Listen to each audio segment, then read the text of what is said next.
Hello दोस्तों, स्वागत है आप सभी का हमारे YouTube channel computer facts RBL में। यूपीएसआई की प्रैक्टिस यहाँ पे चल रही थी, तो यूपीएसआई की हिंदी के हमने जो है 3 पेपर सॉल्व करवा चुके हैं। अब ये आपका क्या है, चौथा सेट है। तो ये सेट हम इसको सॉल्व करने वाले हैं। तो चलिए स्टार्ट करते हैं। तो पहला क्वेश्चन हमारा है कि कन्नौजी कन्नौजी बोली मुख्य रूप से निम्न में से कौन से ज़िले में बोली जाती है। जो आपकी कन्नौजी है वो किस ज़िला में बोली जाती है। तो उत्तर प्रदेश के जो फर्रुखाबाद है वहाँ पे कन्नौजी बोली बोली जाती है। अगला क्वेश्चन देखते हैं। तो अगला क्वेश्चन हमारा है हिंदी को विकास प्रदान करने वाली भाषा कौन सी है। हिंदी को विकास प्रदान करने वाली भाषा कौन सी है। तो ऑप्शन नंबर बी इसका क्या हो जाएगा, राइट आंसर हो जाएगा। अपभ्रंश जो होगी वो हिंदी को विकास करने में सहायता जो है प्रदान करी थी। अगला क्वेश्चन देखते हैं। हमारा तीसरा क्वेश्चन है, निम्नलिखित में से तत्भव शब्द छांटिए। तो तद्भव हमारा क्या हो जाएगा, ये कपूर हो जाएगा। तद्भव क्या हो जाएगा, कपूर हमारा तद्भव शब्द हो जाएगा। अगला क्वेश्चन देखते हैं। तो अगला क्वेश्चन हमारा है कि अग्रज का विलोम सही क्या है। जो अग्रज है उसका विलोम क्या है। देखिए, अग्रज का जो होता है वो क्या होता है, अनुज होता है। अनुज होता है, अग्रज का सही विलोम होता है। अगर हम लघु की बात करें तो लघु का क्या होता है, गुरु होता है। अगर छोटे की बात करें तो छोटा का क्या होता है, बड़ा होता है। और सूक्ष्म का मतलब क्या होता है, स्थूल होता है या विराट होता है। सूक्ष्म का मतलब होता है स्थूल होता है या फिर विराट होता है। अगला क्वेश्चन देखते हैं 6 नंबर पे। तो 6 नंबर में क्वेश्चन क्या कह रहा है कि इस संक्षिप्त गद्यांश की व्याख्या कीजिए, है ना। तो इसमें आपको छांटना है, जो डॉट डॉट दिया हुआ है यहाँ पे क्या आपको फिल करना है। तो यहाँ पे आपको फिल करना होगा विस्तृत। क्या है, विस्तृत।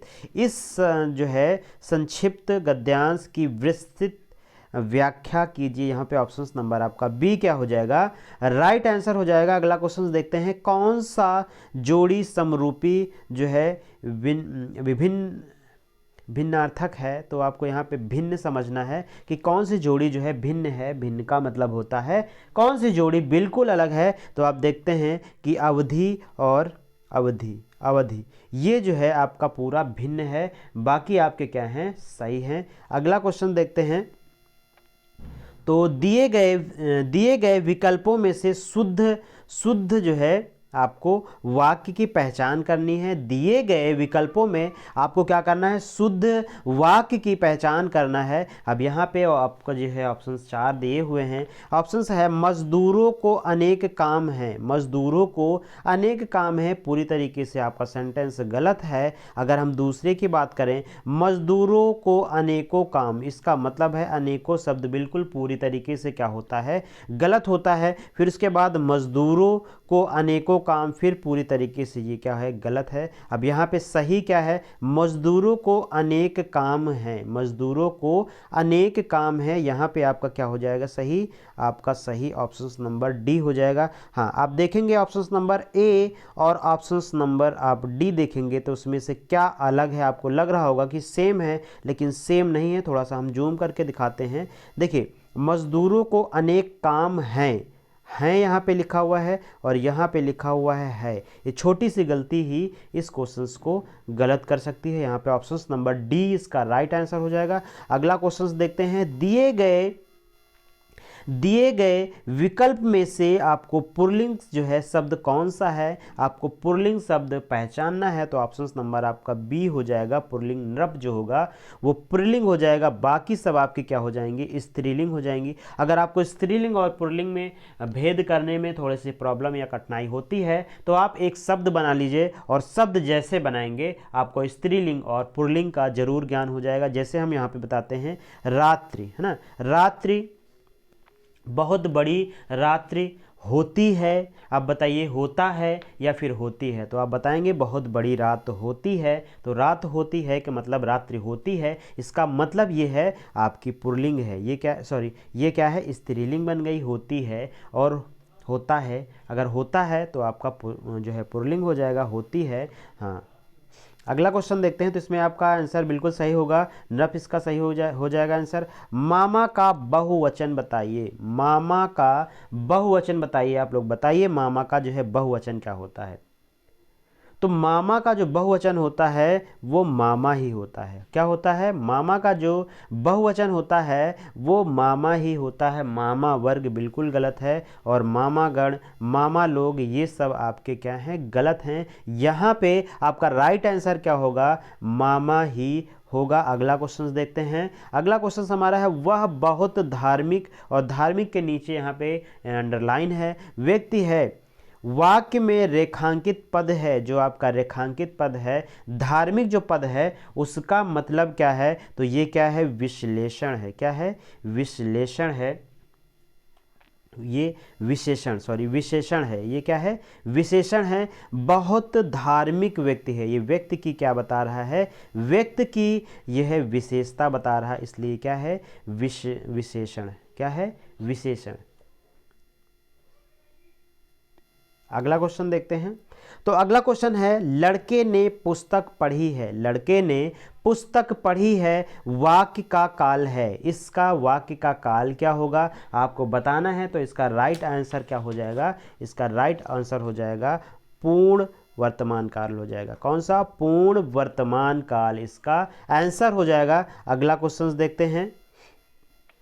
13 नंबर क्वेश्चंस देखेंगे। तो 13 नंबर में कहा गया है, प्रत्येक शब्द में उपसर्ग है ना, उपसर्ग है। प्रत्येक शब्द में जो है उपसर्ग क्या है आपको बताना है। प्रत्येक में उपसर्ग क्या है? तो प्रत्येक में जो उपसर्ग हो जाएगा वो हो जाएगा प्रति हो जाएगा। क्या हो जाएगा? प्रति जो है आपका उपसर्ग हो जाएगा। इसलिए यहाँ पे राइट आंसर ऑप्शन नंबर क्या हो जाएगा? बी हो जाएगा। अगला क्वेश्चन देखते हैं। तो अगला क्वेश्चन है, रसोई घर में कौन सा समास है? रसोई घर में कौन सा समास है? तो यहाँ पे इसका राइट आंसर हो जाएगा तत्पुरुष। इसका राइट आंसर हो जाएगा, क्या हो जाएगा? तत्पुरुष इसका राइट आंसर हो जाएगा। अगले क्वेश्चंस की ओर चलते हैं। तो हमारा अगला क्वेश्चन है, निम्नलिखित में से 4 विकल्पों में से उस सही विकल्प का चयन करें जो बताता है कि यहाँ छंद में सभी चरण समान होते हैं, उसे क्या कहा जाता है? तो आपको बिल्कुल बताना है इसका आंसर क्या होगा। तो आप बिल्कुल इसका आंसर बता सकते हैं। इसको हम क्या बोलते हैं? सममात्रिक छंद बोलते हैं। क्या बोलते हैं? सममात्रिक छंद इसको बोलते हैं। जो सममात्रिक छंद होता है उसमें क्या होता है कि यहाँ पर सभी जो चरण होते हैं वो समान होते हैं। जो भी इसके चरण होते हैं वो क्या होते हैं? सममात्रिक। नाम से ही क्लियर है, सम है ना, समान मात्रिक वाले। अगला क्वेश्चन देखते हैं। तो अगला क्वेश्चन हमारा है, अब यहाँ पे पूरा जो है आपको दिया है कि एक पूरा गद्यांश दिया हुआ है, पैराग्राफ दिया हुआ है। इस पैराग्राफ को आपको पढ़ना है, और पढ़ने के बाद डायरेक्टली यहाँ पे आंसर देना है। तो आप यहाँ पे देख लीजिएगा, और धीरे धीरे से हमसे इसे स्क्रॉल कर रहे हैं, और आप इसको जो है स्क्रीनशॉट करके भी पढ़ सकते हैं। हाँ, टोटल मोबाइल के बारे में यहाँ पे दिया गया है पूरा पैराग्राफ। हम इसको एक बार रीड कर चुके हैं, और डायरेक्टली यहाँ पे आपको हम आंसर बताने की कोशिश करेंगे। हाँ, अब यहाँ पे दिया हुआ है कि कार्य के संदर्भ में मोबाइल फ़ोन्स की उपयोगिता। कार्य के संदर्भ में मोबाइल फ़ोन्स की उपयोगिता। तो यहाँ पे जो बात कही गई है, कहीं भी रहकर कार्य पूर्ण कर सकना, यही आपकी क्या है? विशेषता, उपयोगिता है। इसका राइट आंसर हो जाएगा ऑप्शन नंबर ए हो जाएगा। अगला क्वेश्चन देखते हैं, मोबाइल फ़ोन्स सुखद है वही। तो यहाँ पे आप देखेंगे तो इसमें जो राइट आंसर होगा, इसका राइट आंसर आपका है जो है दुखद भी है। क्या है? दुखद भी। सुखद के साथ साथ ये दुखद भी है। अगला क्वेश्चन देखते हैं। तो व्यस्तता की स्थिति में मोबाइल फ़ोन्स के कारण क्या हो सकता है? तो इसमें मोबाइल फ़ोन्स का कारण आपको बताना है, क्या हो सकता है मोबाइल फ़ोन्स का कारण। तो आपका हो जाएगा व्यवधान उत्पन्न हो जाता है। क्या हो जाता है? व्यवधान उत्पन्न हो जाता है। इसका राइट आंसर हो जाएगा। अगला क्वेश्चन है, कौन सी पत्रिका के संपादक महावीर प्रसाद द्विवेदी थे? तो यहाँ पे आप देखेंगे तो महावीर प्रसाद द्विवेदी द्वारा जो है ये पत्रिका जो है निकली हुई है। इसमें दिया हुआ है, इस जो है पैराग्राफ में दिया हुआ है, आप देखेंगे तो बिल्कुल आपको मिल जाएगा। तो यहाँ पे सरस्वती जो है, क्या है? सरस्वती जो है संपादक है। यहाँ पे देखेंगे तो आपको बिल्कुल सरस्वती कहीं ना कहीं जरूर यहाँ पे लिखा होगा। आप यहाँ पे देख सकते हैं, सरस्वती जरूर आपको कहीं ना कहीं मिल जाएगा। अगला क्वेश्चन देखते हैं। तो हमारा 20 नंबर क्वेश्चन है, बिखरे मोती डैश डैश है ना, डॉट डॉट का पहला कहानी संग्रह है। तो किसका है? आप बिखरे मोती, तो बिखरे मोती का जो होगा वो हो जाएगा आपका सुभद्रा कुमारी चौहान। क्या है? सुभद्रा कुमारी चौहान इसका राइट आंसर हो जाएगा। ऑप्शन नंबर सी हो जाएगा। अगला क्वेश्चन देखते हैं। तो अगला क्वेश्चन हमारा आ रहा है कि 21 नंबर आ रहा है कि आपका नाटक स्कंदगुप्त की रचना किसने की? किसकी? स्कंदगुप्त की रचना किसने की? तो जयशंकर प्रसाद ने की। किसने की? जयशंकर प्रसाद ने स्कंदगुप्त की रचना की है। अगला क्वेश्चन हमारा है कि वरिष्ठ साहित्यकार काशीनाथ सिंह को उनकी कृति रेहन पर जो है रघु के लिए किस सम्मान से सम्मानित किया गया था? तो किस सम्मान से सम्मानित किया गया था? इनको साहित्य अकादमी के द्वारा इनको सम्मानित किया गया था। अगला क्वेश्चन हमारा है 23 क्वेश्चन नंबर है कि भारत विश्व हिंदी साहित्य सम्मेलन सन कौन से सन में, फिर उसके बाद कहाँ पर, स्थान भी आपको बताना है, आयोजित किया गया था। रिक्त स्थान के लिए उचित विकल्प कौन सा सही होगा? तो रिक्त स्थान पे आपको बताना है। तो ये आपका क्या था? 1975 नागपुर में था। यहाँ पे 1975 पड़ेगा। क्या पड़ेगा? 1975 पड़ेगा। और यहाँ पे पड़ेगा नागपुर। क्या पड़ेगा? नागपुर यहाँ पे पड़ जाएगा। अगला क्वेश्चन देखते हैं और हमारा ये 24 नंबर क्वेश्चन है कि अप्रीतम शब्द का अर्थ दिए गए विकल्पों में से कौन सा है? जो आपका प्रीतम लिखा हुआ है, इस शब्द का जो है अर्थ आपको बताना है। क्या हो जाएगा? तो इसका जो अर्थ हो जाएगा वो हो जाएगा बेजोड़ हो जाएगा। क्या हो जाएगा?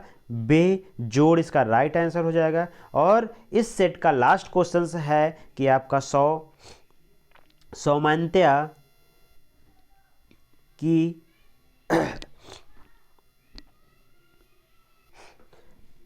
हाँ, सौम्यता ही नारी की सज्जा है डॉट डॉट डॉट में कौन सा आपको ऑप्शन यहाँ पे फिल करना है? तो ऑप्शन नंबर आपका सी जो श्रृंगार हो जाएगा वो इसका क्या हो जाएगा? राइट आंसर हो जाएगा। 25 का जो है C number is right answer हो जाएगा। अब यहाँ पे टोटल क्वेश्चंस आपके 25 क्वेश्चंस हो चुके हैं और अभी तक हमारे टोटल जो है 4 सेट जो है हिंदी के कंप्लीट हो चुके हैं। एक सेट और आपका जल्द ही आने वाला, उसके बाद फिर जीके की, उसके बाद फिर रीजनिंग की, फिर मैथ की। इसी तरीके से हम प्रैक्टिस सेट करवाते रहेंगे। Thank you for watching.